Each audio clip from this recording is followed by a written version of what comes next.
तिकडे मराठा आंदोलक मनोज जरांगे पाटील हे आंदोलन करण्याच्या मुद्द्यावर ठाम आहेत.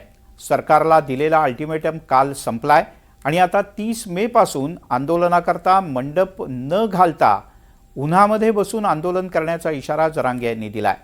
मात्र प्रसाद लाड यांच्यासह मराठा आरक्षण उपसमितीचे अध्यक्ष राधाकृष्ण विखे पाटील हे आज थोड्याच वेळात मनोज जरांगे यांची भेट घेण्याची शक्यता आहे. जरांगे यांच्या मागण्या काय आहेत आणि राज्य सरकारच्या वतीने त्यासाठी धडपड सुरू आहे गेल्या काही काळापासून. मनोज जरांगे यांच्या मागण्या काय आहेत त्यावर एक धावती नजर टाकूयात.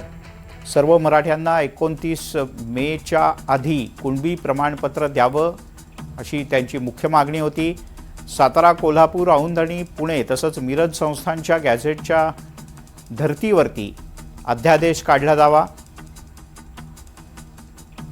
मराठ्यांवरचे सर्व गुन्हे सरसकट मागे घेतले पाहिजेत. बलिदान दिलेल्यांच्या वारसांना महावितरण किंवा MIDC मध्ये नोकरी द्यावी. सारथीच्या सर्व योजना पुन्हा एकदा सुरू कराव्यात. महामंडळाच्या सर्व परताव्यांचं ताबडतोब वाटप करावं.